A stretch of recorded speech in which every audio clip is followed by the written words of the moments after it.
오늘 우리에게 주시는 하나님의 말씀은 요한계시록 1장 9절에서 16절까지 말씀입니다. 신약성경 399페이지에 있습니다.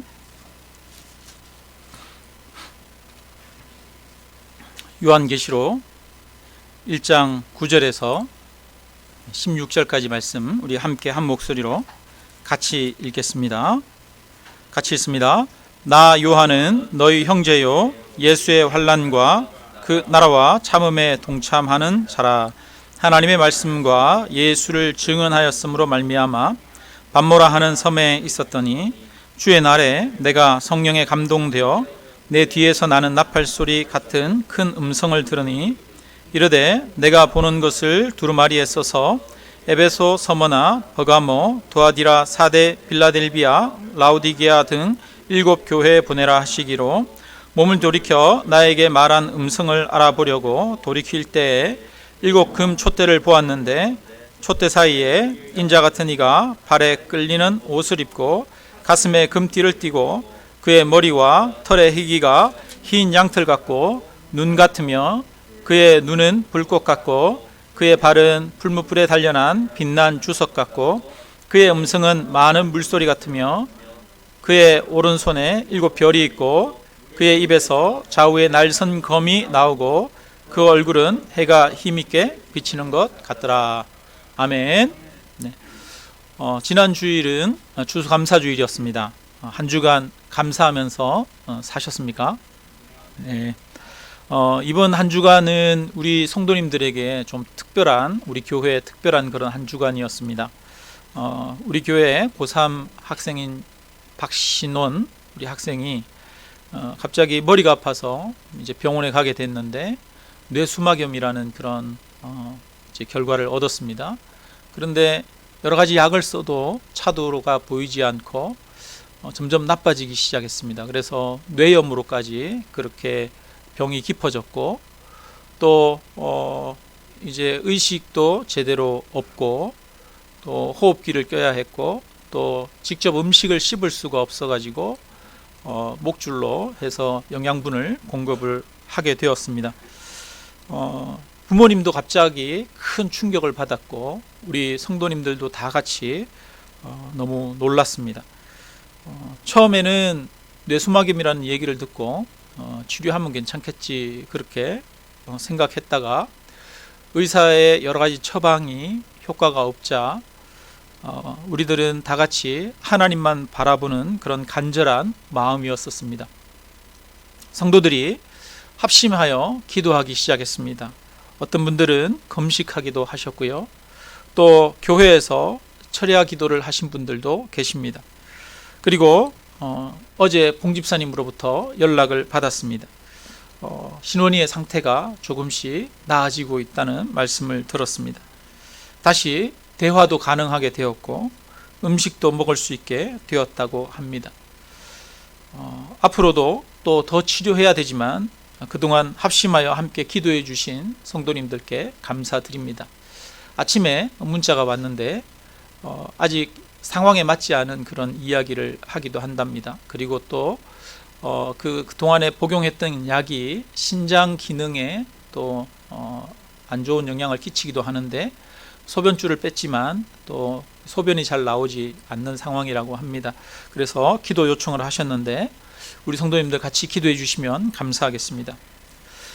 이번에 이 일을 겪으면서 내 일처럼 그렇게 생각하고 또 함께 아파하며 눈물을 흘리며 기도해 주는 교회 성도들이 있어서 참 좋다는 그런 생각을 했습니다. 또 이 일을 통해서 성도님들의 관심과 마음이 하나로 모아졌습니다. 또 중복 기도의 모습이 살아나기도 했습니다. 하나님은 이런 모습을 통해서 우리 교회를 새롭게 하시고 은혜를 주셨습니다. 앞으로 남은 치료의 과정에도 하나님께서 함께 하시고 또 봉집사님의 가정 위에도 하나님께서 은혜를 주실 것입니다. 우리 교회가 이번에 주신 하나님의 은혜를 마음 깊이 새기고 마음이 더욱 하나가 되기를 원합니다. 서로를 향한 뜨거운 중보 기도가 살아나기를 바랍니다. 하나님만 바라보고 기도하는 기도의 불이 다시 살아나기를 바랍니다. 사랑하는 아들이 갑작스럽게 아파서 사경을 헤맬 정도가 되는 것을 보고 무엇이 소중한지를 다시 깨닫게 되었고 삶의 방향을 새롭게 하게 되었다고 말씀하십니다. 우리도 우리 모두의 삶의 방향을 다시 한번 점검해보고 하나님 앞에 새롭게 되어지는 그런 기회가 되시기를 바랍니다. 저도 하나님 앞에서 하나님만 바라보고 새로워지도록 노력하겠습니다. 오늘부터 이제 앞으로 당분간은 요한계시록의 말씀을 보게 됩니다. 큐티책 순서에 따라 설교를 하고 있는데 이번 본문이 요한계시록입니다. 요한계시록을 설교하는 게 좀 부담스럽습니다. 목사님들 중에는 요한계시록 설교를 잘 안 하시는 분들도 계십니다. 요한계시록에는 상징들이 워낙 많이 등장하고 있고 다양한 해석의 여지가 있어서 의견들이 많이 엇갈리기도 하기 때문입니다. 그래서 설교하기가 굉장히 좀 까다롭고 어려운 것이 요한계시록이기도 합니다. 다른 본문을 할까 생각하다가 그래도 편중된 설교보다는 골고루 다양한 말씀을 듣는 것이 장점이 있어서 부족하지만 함께 살펴보도록 하겠습니다. 우리 오늘 본문의 9절을 한번 읽어보겠습니다. 9절 다 같이 함께 읽습니다. 나 요한은 너희 형제요 예수의 환난과 나라와 참음에 동참하는 자라. 하나님의 말씀과 예수를 증언하였으므로 말미암아 밤모라 하는 섬에 있었더니.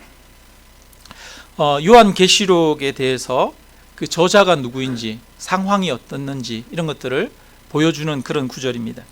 여러분 이 책은 누가 썼습니까? 나 요한은 이렇게 말하고 있으니까 누가 썼어요? 요한이 썼어요. 요한은 예수님의 12제자 중에 베드로, 야고보, 요한 특별한 세 제자 중 하나입니다. 예수님을 굉장히 가까이 했던 사람이고 많은 것들을 경험했던 사람입니다. 이 요한은 요한복음을 썼어요. 그리고 마지막까지 살아남은 그런 제자입니다. 요한은 굉장히 장수했어요. 나이가 90이 넘게 그렇게 살았습니다. 이 요한계시록을 쓸 때 상황을 이야기를 하는데 그가 지금 어디에 있습니까? 밤모라고 하는 섬에 있었더니 이렇게 기록하고 있습니다. 이 밤모라고 하는 섬은 굉장히 작은 섬입니다. 인구도 굉장히 적습니다. 몇백 명 안 되는 그런 지역입니다. 원래 요한은 에베소라고 하는 곳에서 목회를 하고 있었습니다. 오랫동안 30년 이상 목회를 했는데 그 에베소에서 100km 이상 떨어져 있는 밤모라고 하는 섬에서 지금 유배를 가 있는 겁니다. 원래 이 로마 사람들은 죽은 사람을 신성시하는 그런 경향들을 관습들이 있었습니다. 그래서 죽은 사람들이 묻히는 공동묘지도 신성하게 여겼습니다. 이 로마 시대에 기독교인들이 막 박해를 받을 때 그들이 집에서 도저히 예배를 드릴 수 없을 때 그때 예배 드린 곳이 어디일까요? 카타콤이라고 그렇게 말하죠. 지금도 로마에 가면 그런 유적지가 있지 않습니까? 그 카타콤이 뭐냐 하면 공동묘지입니다. 공동묘지. 교인들이 공동묘지에 모여서 예배 드렸어요. 왜? 로마인들은 죽은 사람을 신성시하기 때문에 공동묘지를 신성하게 여긴 거예요. 그 공동묘지에는 기독교인들을 잡으러 로마 군대가 오지 않았기 때문에 기독교인들이 로마 군대가 오지 않는 공동묘지에서 모여서 예배를 드렸습니다. 무슨 얘기를 하려고 하니까 죽은 사람을 신성하게 여기는 그런 관습이 있었다는 겁니다. BC 40년경에 예수님이 오시기 전에 40년경에 그때부터 또 한 가지 관습이 생겨났습니다. 황제들 중에 황제로 있다가 죽으면 그 죽은 황제를 신으로 죽었지만 신으로 높이는 그런 관습들이 생겨나기 시작했습니다. 그렇게 해서 죽은 황제를 신으로 높이던 관습들이 시간이 지나면서 점점 변화가 일어났는데 도미티안이라고 하는 황제가 되었을 때 이 사람이 자기는 아직 죽지 않았음에도 불구하고 살아있는데 자기를 신으로 그렇게 높이고 자기를 섬길 것을 요구했습니다. 그래서 이 도미티안이 이 신전을 짓기도 했어요. 자기를 위해서 송아지를 바치고 제사를 지내는 큰 신전을 에베소에 짓기도 하고 또 큰 동상을 만들기도 했습니다. 아까 말씀드렸죠? 에베소에 황제 신전이 있었어요. 근데 거기에서 목회하는 사람이 누구였다고요? 누구요? 요한. 예? 오늘 본문을 쓴 요한이 에베소에서 목회를 하고 있었어요. 그러니까 이 요한이 황제를 다 숭배하라고 그러고 모든 백성들은 다 나와서 황제 앞에 절하라고 하는데, 황제 신상 앞에 절하라고 하는데 이 요한이 가만히 있을 수 있을까요? 없을까요? 가만히 있을 수 없죠. 그래서 요한은 그것을 거부했습니다. 교인들은 거부했어요. 황제를 숭배하지 않으면 핍박을 가했습니다. 재산을 빼앗고 또 장사를 할 수 없게 만들고 또 심지어는 죽이기도 하고 유배 보내기도 했습니다. 그런데 정말 이때 당시만 해도 교회는 굉장히 작은 세력이었거든요. 교회가 많지 않았어요. 그런데 기독교인들은 굉장히 작은 세력임에도 불구하고 황제 숭배를 끝까지 거부하는 겁니다. 제 아무리 높은 귀족이나 고위 관료라고 하더라도 모두가 다 그 황제를 숭배하고 신으로 그렇게 섬기는데 기독교인들만 끝까지 저항하는 거예요. 그러니까 도미티안 황제가 교회를 박해하기 시작했습니다. 교회를 처음 박해한 사람은 네로 황제거든요. 네로 황제는 로마에 있는 사람들만 박해했어요. 그 당시에 로마에 큰 불이 났었는데 로마 시의 절반 이상이 불탔어요.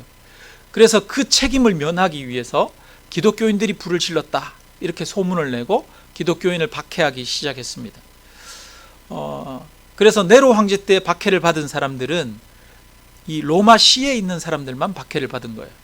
그런데 도미티안 황제는 이 로마 제국 전체에 자기를 신으로 섬길 것을 요구를 했습니다. 그러다 보니까 로마 제국 전체에 있는 그리스도인들이 그것을 거부했어요. 그래서 박해가 단순히 로마에서만 일어난 것이 아니라 에베소에서도 일어나고 다른 모든 도시에서 그리스도인들에 대한 박해가 일어났습니다. 우리는 이 그리스도인들이 끝까지 그 박해에 굴복하지 않은 것을 본받을 필요가 있습니다. 교인들은 이 박해에 굴복하지 않았습니다. 우리는 그리스도인의 저항을 두 가지 측면에서 생각할 수 있습니다. 한 가지는 우상 숭배를 거부했다는 측면입니다. 이것은 우리 모든 그리스도인들이 당연히 해야 할 의무입니다. 여러분, 우리는 절에 가서 절하면 안 됩니다. 우리는 다른 우상에 절하면 안 되고 또 이 세상에 재물을 우리가 우리의 우상으로 섬겨도 안 되고 우리 안에 모든 우상을 우리가 거부해야 합니다. 오직 주님만을 섬겨야 합니다. 그리고 또 한 가지 측면이 있는데 그리스도인들이 진실되었다는 측면입니다. 황제 숭배를 거부한 것은 황제는 신이 아니라 황제는 인간이다 라는 이야기를 한 거나 마찬가지입니다. 거짓을 거부하고 참된 것을 말했다는 것입니다. 오늘날 우리들에게도 우상 숭배를 거부할 뿐 아니라 거짓을 거부하고 참된 것을 추구하는 그런 정신이 필요합니다. 교회는 참된 것을 추구해야 됩니다. 진실을 구해야 됩니다. 거짓을 교회가 따라가면 안 되는 줄로 믿습니다. 이 사도 요한과 당시 그리스도인들이 겪었던 일들을 우리 민족도 겪었어요. 일제시대 때, 일제 제국주의 시대 때 제국주의자들이 일본의 왕을, 여러분 일본의 왕을 우리는 천황이라고 안 부르죠? 일본 사람들은 천황이라고 부르지만 우리는 안 부릅니다. 어떻게 일본의 왕이 하늘의 왕이 될 수 있습니까? 우리는 그냥 일본 왕이라 그러죠. 그런데 그들은 일본 왕을 천황이라고 하면서 그 왕이 있는 동경을 향해서 바라보고 모든 백성들이 다 절하도록 그렇게 만들었습니다. 그래서 아침이 되면은 모든 학교나 관공서나 모든 기관에서 다 그 황제가 아니라 일본 왕이 있는 곳을 바라보고 다 절을 했지요. 그것을 강요했습니다. 그 신사참배를 거부했던 사람들이 있어요. 바로 그리스도인들입니다. 많은 목사님들이 투옥되었고 또 고문당했고 심지어는 죽임당하기도 했습니다. 우리가 잘 알고 있는 목사님 누구요? 주기철 목사님 알지 않습니까? 심지어는 신사참배를 거부한다는 이유로 이 판자에다가 못을 촘촘하게 박아서 그 못 위를 걸어가도록 그렇게 시키기도 했습니다. 그럼에도 불구하고 끝까지 신사참배를 거부했습니다. 신사참배를 거부한 교회는 예배당이 폐쇄되고 또 학교가 폐쇄당하기도 했습니다. 그리고 근데 시간이 지나면서 점점 핍박하게 굴복하는 교회들도 많이 생겨나기 시작했어요. 여러분, 요한계시록은 이렇게 대대적으로 핍박받고 박해받는 때에 위태로운 교회와 성도들을 위해서 쓰여졌습니다. 박해로 위기에 빠진, 두려움과 염려와 근심에 빠진 교회들을 위해서 쓰여졌습니다. 저는 이 요한계시록이 오늘날 우리 한국 교회에도 주시는 위로가 있다고 생각합니다. 왜냐하면 오늘날 한국 교회가 한편으로는 핍박받고 또 어려운 위기를 겪고 있기 때문입니다. 요한계시록은 그래서 박해받는 자들, 어려운 위기를 겪는 자들에게 위로가 되는 그런 말씀입니다. 오늘날 한국 교회가 비판받고 박해받는 이유에는 교회의 잘못도 물론 있습니다. 그러나 근본적으로 세상은 교회를 좋아하지 않습니다. 왜냐하면 교회는 예수 그리스도만이 구원이라고 말하기 때문입니다. 세상은 교회를 폐쇄적이라고 말하고 또 독선적이라고 생각합니다. 오늘날 세계 사상의 흐름은 포스트 모더니즘이라고 하죠. 다른 말로는 다원주의입니다. 다원주의라는 말은 절대적인 하나의 진리가 없다는 겁니다. 너도 옳고 나도 옳다는 것입니다. 기독교에도 구원이 있고 불교에도 구원이 있고 또 다른 종교애들도 이슬람에도 구원이 있다라고 이야기하는 것이 다원주의입니다. 다양성을 인정하는 그런 흐름입니다. 세계 사상의 흐름은 다원주의로 흘러가고 있습니다. 모든 다양성들을 인정해야 된다라고 얘기합니다. 그러나 우리 그리스도인들은 포기할 수 없는 것이 하나 있습니다. 오직 예수 그리스도만이 우리를 구원하는 참된 진리라는 것입니다. 하나님은 성부, 성자, 성령 한 분 하나님 뿐이라는 것입니다. 교회는 이것을 이야기를 합니다. 이것은 포기할 수 없는 교회의 진리입니다. 그러니까 세상은 이 절대적인 진리를 주장하는 교회를 싫어할 수밖에 없습니다. 그래서 의도적으로 기독교를 깎아내리고 핍박하고 어떤 나쁜 점만 부각시키는 사람들과 세력들이 있습니다. 심지어는 안티 기독교라고 하는 그런 단체들도 있고 카페들도 있습니다. 그런 사람들이 과도하게 교회를 욕하고 비난하기도 합니다. 그래서 한편으로 교회는 오늘날 실제로 핍박받고 있기도 합니다. 또 코로나로 인해서 교회와 성도들이 많은 어려움과 위기를 겪고 있어요. 코로나로 인해서 예배에 참여하지 못하는 성도님들도 많습니다. 그래서 믿음에서 흘러 떠내려갈까 걱정되고 또 많은 교회들이 그래서 약화되어지고 있고 위기를 겪고 있습니다. 이 코로나가 끝나고 나면은 아마 그 위기가 더 심해질지도 모르겠습니다. 그러니까 한편으로 지금은 한국교회가 핍박받는 때이기도 하고 또 한편으로는 위기의 때이기도 합니다. 그런데 오늘 본문이 우리에게 위로가 됩니다. 우리의 5절을 한번 같이 읽어보겠습니다. 5절 같이 읽습니다. 또 충성된 증인으로 죽은 자들 가운데에서 먼저 나시고 땅의 임금들의 머리가 되신 예수 그리스도로 말미암아 은혜와 평강이 너희에게 있기를 원하노라. 우리를 죄에서 해방하셨다 말씀하시죠. 여기에 보니까 은혜와 평강이 너희에게 있기를 원하노라 이렇게 말해요.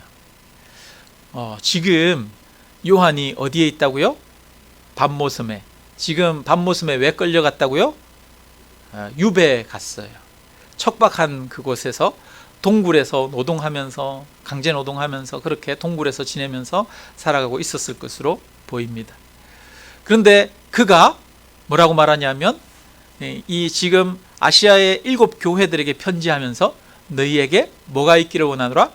은혜와 평강이 있기를 원하노라 이렇게 말했습니다. 여러분, 이 말을 하고 있는 요한의 마음에는 평안이 있었을까요? 없었을까요? 요한의 마음에 평안이 있었겠죠. 90이 넘은 노구임에도 불구하고 그의 마음은 두렵지 않았습니다. 그의 마음은 담대했고 그의 마음은 평안했습니다. 여러분, 왜 그의 마음이 평안할 수 있었을까요? 그 앞에 나오죠. 그 앞에 나오는 내용, 4절부터 나오는 내용은 뭐냐 하면 4절 5절에 성부 하나님, 성령님, 예수님에 대해서 이야기를 합니다. 그래서 이 하나님으로 말미암아 은혜와 평강이 있기를 원하노라 이렇게 말하고 있습니다. 여러분, 평강은 어디에서 오는 것입니까? 하나님으로 말미암아 오는 것입니다. 평강은 세상의 환경과 상황 가운데, 여건 가운데에서 우리에게 주어지는 것이 아닙니다. 진정한 평강은 하나님이 주시는 것인 줄로 믿습니다. 그 하나님은 어떤 하나님입니까? 예수님을 이야기를 하면서 5절에 말합니다. 죽은 자들 가운데서 먼저 나시고 땅의 임금들의 머리가 되신 예수 그리스도로 말미암아 이렇게 말합니다. 땅의 임금들의 머리가 된대요. 지금 도미티안 황제가 땅을 다스리고 있습니다. 로마 제국을 다스리고 있습니다. 그런데 그 도미티안 황제가 그리스도인들을 박해하고 있는데 그 도미티안 황제의 머리가 되신 분이 누구시라고요? 예수 그리스도시라는 것입니다. 주님이 세상을 다스리고 통치하고 계신다는 겁니다. 그리고 그 이후에 주님이 다시 재림하실 것을 말하고 사람들이 슬피 울 것이라고 말합니다. 예수님이 재림하실 때 예수님을 거역하던 자들을 심판하실 것을 이야기를 하는 것입니다. 주님은 다시 오셔서 도미티안 황제뿐 아니라 하나님을 거역하는 자들을 심판하실 것입니다. 그리고 8절을 같이 읽습니다. 8절, 주 하나님이 이러시되 나는 알파와 오메가라. 이제도 있고 전에도 있었고 장차 올 자요 전능하신 자라. 여러분, 알파와 오메가는 알파벳의 ABCD에서 첫 자와 끝 자입니다. 그러니까 처음과 나중이라는 거예요. 그러면 처음과 나중이라는 말은 처음이랑 끝에만 있다는 것이 아니라 항상 있다는 얘기죠. 무슨 말이냐면 전 역사가, 모든 역사가 바로 하나님이 다스리시는 역사라는 겁니다. 이 말은 하나님이 항상 함께 하신다는 겁니다.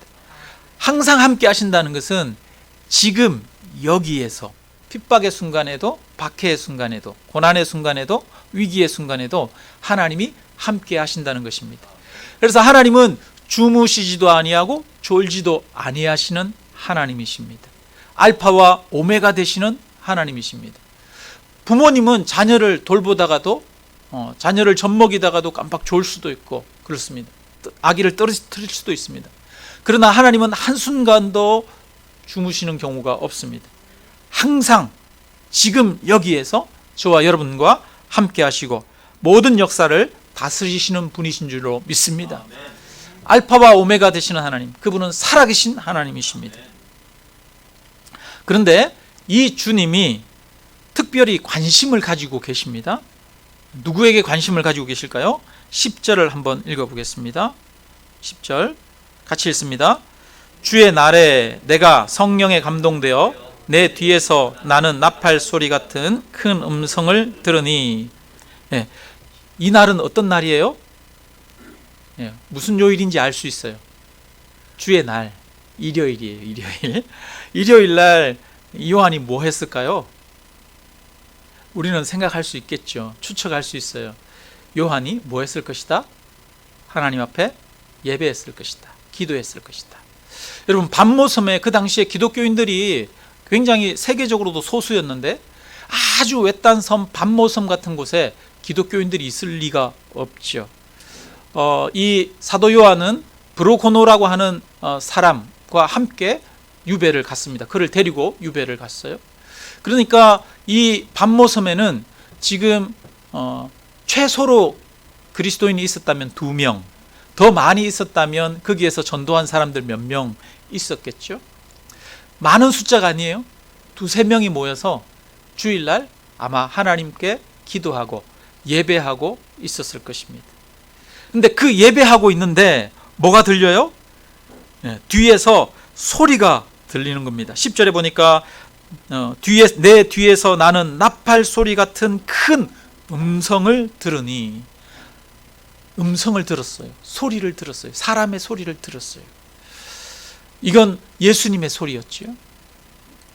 여러분, 우리에게 언제 하나님이 은혜를 베푸시고 우리를 만나주시고 임재하십니까? 여러분, 우리가 일상생활 하는데 갑자기 예수님이 우리를 만나주시는 경우도 있어요. 그죠? 이 바울은 다메섹으로 가다가 다메섹으로 막 길 가다가 갑자기 하나님을 만나잖아요. 예수님을 만나잖아요. 그런 경우도 있지만 대부분의 경우는 언제 하나님이 우리를 만나십니까? 여러분, 예배 때, 하나님 앞에 기도할 때 하나님이 우리를 만나십니다.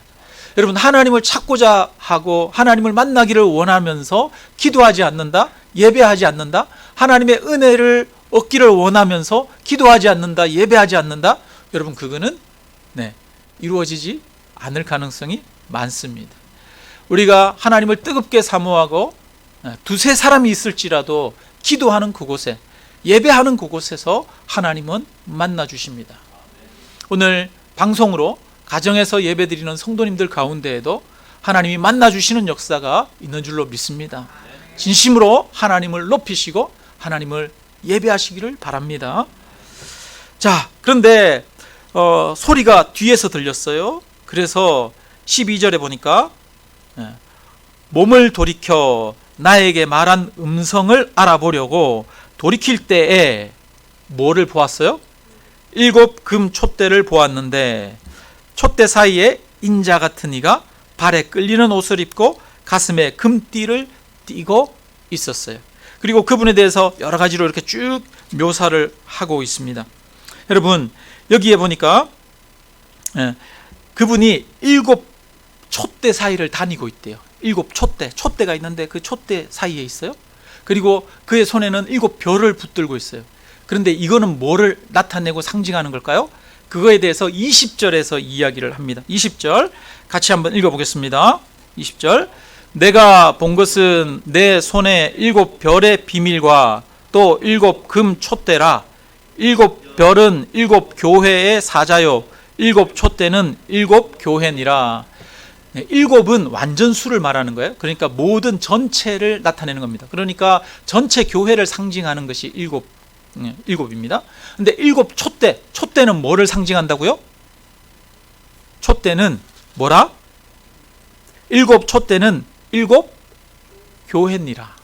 근데 예수님이 지금 촛대 사이를 왔다 갔다 하고 있어요. 그러니까 어디 사이를 왔다 갔다 하고 있어요? 교회들을 왔다 갔다 하고 있어요. 근데 그가 옷을 무엇을 입었습니까? 보니까 발에 끌리는 옷을 입고, 이렇게 말해요. 발에 끌리는 옷, 뭐를 말할까? 여러분, 발에 끌리는 옷은 제사장이 입는 제사장의 옷입니다. 제사장은 어떤 일을 하느냐 하면 매일 성전 안에 들어갑니다. 성전 안에 들어가서 성전 안에서 향을 피우고, 또 거기에 보면 등잔이 있어요. 성전 안에 일곱 촛대가 일곱 등잔이 있는데 그 등잔의 심지가 다 이렇게 타버리면 그 심지에 타버린 부분을 잘라내고 새로운 부분을 높여서 불이 꺼지지 않도록 하는 일을 누가? 제사장이 합니다. 그리고 올리브유를 이렇게 넣어서 기름이 끊어지지 않도록 그렇게 하는 게 바로 제사장이 하는 역할입니다. 일곱 촛대가 있습니다. 일곱 촛대에는 뭐가 있을까요? 지금 불이 켜져 있겠죠. 등잔이 켜져 있을 거예요. 근데 그 일곱 촛대 사이를 누가 다니셔요? 예수님이 다니고 계시는 겁니다. 지금 이 일곱 촛대는 무엇을 상징한다고요? 모든 교회들을 상징하는 거예요. 그러니까 항상 살아계신 하나님, 모든 만왕을 다스리는 만왕의 왕이신 그 주님이 어디에 지금 함께 하시고 계셔요? 돌보고 계셔요? 교회들 가운데 함께 하고 있다는 겁니다. 지금 요한은 90이 넘은 나이에 황제 박해로 척박한 반모섬에 유배를 가 있어요. 30년 가까이 목회하던 목회 현장을 떠나서 있습니다. 요한은 지금 박해를 받아서 유배를 갔지만 이 당시에 박해를 받아서 죽임당한 사람들도 있었습니다. 앞으로 이 박해가 얼마나 더 거세질지 알 수가 없어요. 도미티안 황제가 나이가 많아서 곧 죽을 것 같으면 좋은데 도미티안 황제가 굉장히 젊어요. 그러니까 이 핍박이 얼마나 계속될지 알 수도 없고 또 많은 교인들이 교회를 떠나버릴 수도 있는 상황이에요. 2장에 보면 에베소 교회에 대해서 이야기하는데 에베소 교회에 자칭 선지자라고 하는 이세벨이라고 하는 여인이 우상을 숭배하게 했다라는 이야기가 나옵니다.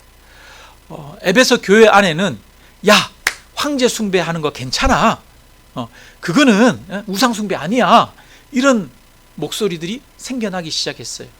여러분, 우리도 일제시대 때 신사참배 이걸 강요받을 때 신사참배에 동참한 목사님들, 교단들이 많을까요? 적을까요? 굉장히 핍박이 거세니까 어쩔 수 없이 그 핍박에 굴복한 교회들, 목사님들이 굉장히 많습니다. 해방된 이후에 둘이 나눠서 싸웠어요. 신사참배에 굴복했던 목사님들, 신사참배 안 했던 목사님들, 둘이 이렇게 싸우는 일들도 생겼어요. 그러니까 지금 이 초대 교회도 지금 그런 위기에 처한 거예요. 교회 안에 실제로 이런 일들이 일어난 거예요. 신사참배 괜찮다, 황제 숭배 괜찮다, 이런 이야기들이 막 나타나기 시작한 겁니다. 요한이 생각할 때 얼마나 답답했을까요? 여러분, 요한이 자기 생명을 다해서 목회를 했습니다. 교회들을 돌보았어요. 그런데 그는 지금 유배를 왔는데 그 교회가 무너질 위기에 있는 거예요. 성도들의 신앙이 무너질 위기에 있는 겁니다. 아마 이 요한이 밥도 넘어가지 않았을 것 같아요. 그리고 또 그 교회 성도들은 또 얼마나 두려웠겠습니까? 자기들도 박해를 받아서 쫓겨날지 모르고 유배 갈지 모르고 언제 사람들이 쳐들어와서 잡아가서 자기를 이 원형 경기장에 던져버릴지 모르는 그런 위기 가운데 있습니다. 초대교회 성도들에게 얼마나 큰 두려움이 있었을 것인지 생각해 볼 수 있습니다. 그런데 하나님이 이 요한에게 위로의 메시지를 주셨습니다. 그 위로의 메시지는 무엇입니까? 예수님을 보여주신 것입니다. 그 예수님이 일곱 금 촛대 사이를 다니시는 것입니다. 그 위기 가운데 있는 교회 가운데 예수님이 함께 하시는 것을 보여주셨습니다. 여러분, 이것은 오늘날도 마찬가지입니다. 지금도 모든 교회들 가운데 주님은 함께하고 계십니다. 모든 교회들을 돌보고 계십니다. 성도들을 돌보고 계십니다. 이것을 믿으시기를 바랍니다. 요한의 편지에는 7교회가 나오는데요, 2장에 나오는 7교회의 모습들을 보면 그 교회들은 다 깨끗하고 완전합니까? 아니면 흠과 연약함과 죄악들이 가득합니까? 어떤 교회는 칭찬을 받은 교회도 있습니다. 그러나 어떤 교회는 책망을 받은 교회도 있습니다. 심지어는 칭찬이 없고 완전히 책망만 받은 교회들도 있습니다. 그 7교회가 허물과 연약함이 많았습니다. 그런데 그 7 교회들 사이에, 7 촛대 사이에 거니시는 분이 주님이시라는 겁니다. 마찬가지로 오늘날 우리 교회들도 부족한 점들이 참 많습니다. 성도님들도 부족한 것이 참 많습니다. 한국교회를 향해서 비난의 목소리를 높이는 사람들이 있습니다. 교인들 스스로도 교회를 향해서 손가락질하기도 합니다. 어떤 사람들은 교회가 문제가 많다고 스스로 교회에 다니지 말라고 그렇게 이야기를 합니다. 다른 종교로 옮기라고 이야기하는 사람들도 있습니다. 또 어떤 사람들은 교단에 문제가 있으니 교단을 나오라고도 합니다. 그런데 여러분, 예수님께서는 7 촛대 사이를 다니고 계십니다. 부족하고 허물이 많은 아시아의 7 교회 가운데 함께하고 계십니다. 교회의 머리 되시고 주인 되시는 예수님께서 교회 안에서 일하고 계십니다. 만왕의 왕이 되시고 온 우주를 통치하시는 주님께서는 특별히 교회를 소중하게 여기시는 겁니다. 돌보시고 계십니다. 그 교회를 통해서, 연약한 교회들을 통해서 복음이 증거되어지도록 하십니다.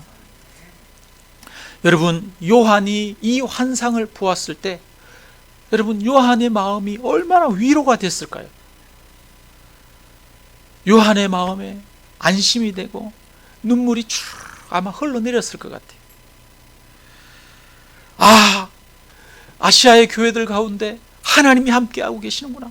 나는 떠났지만 예수님이 돌보고 계시는구나.